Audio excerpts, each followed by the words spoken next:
Let's talk about tips for studying for your exam.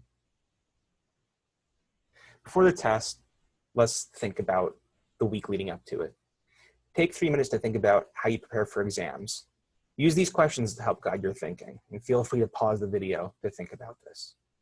How do you prepare for a math exam normally? Think of some examples you did in your previous math courses. When do you start preparing relative to when the test date is? What did that preparation consist of? Were you successful? What would you change in that process? In terms of long-term preparation, you want to study every week. Do not wait to cram the night before an exam for multiple reasons, including you won't retain information as well the night before. And if you get a bad night's sleep, having to cram more information, your body won't feel good going into an exam and you won't be able to work as hard during the exam. Preparing early allows you to reflect on what you understand as you go and what you need to practice more on. Mark your calendar, know when your test dates are. If you're stuck on a topic, visit your professor's office hours or come see us at the Center for Academic Success for free tutoring. Go to class and read ahead as much as you can. I recommend when doing homework to note which questions you're struggling getting the answer on and keep those in mind when you're doing your review for exams. Those can often be the ones you might find coming up on the exam. For short-term preparation, know what's going to be on the exam. Create an outline for topics to study. Include things like sample problems. This would be a great time to work in the ones that you're having a hard time with on your homework. Know definitions for formulas. Know theorems and their proofs, key concepts that are relevant to the class, and formulas and properties and vocabulary terms. Think of strategies as well. Oftentimes, lots of questions in math exams can be boiled down to an effective strategy.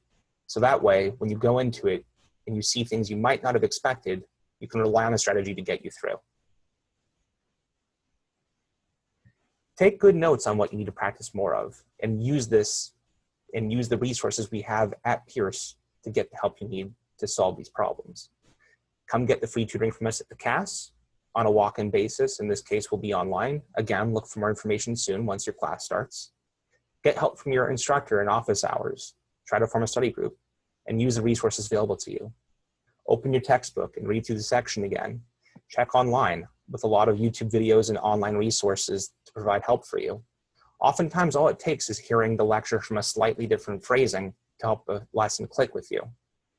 Use the library as well with the math database and the articles we have there, as well as Facebook and Canvas discussion boards. And more importantly, always be practicing your math work. Do your homework every night and review the questions you're having a hard time with.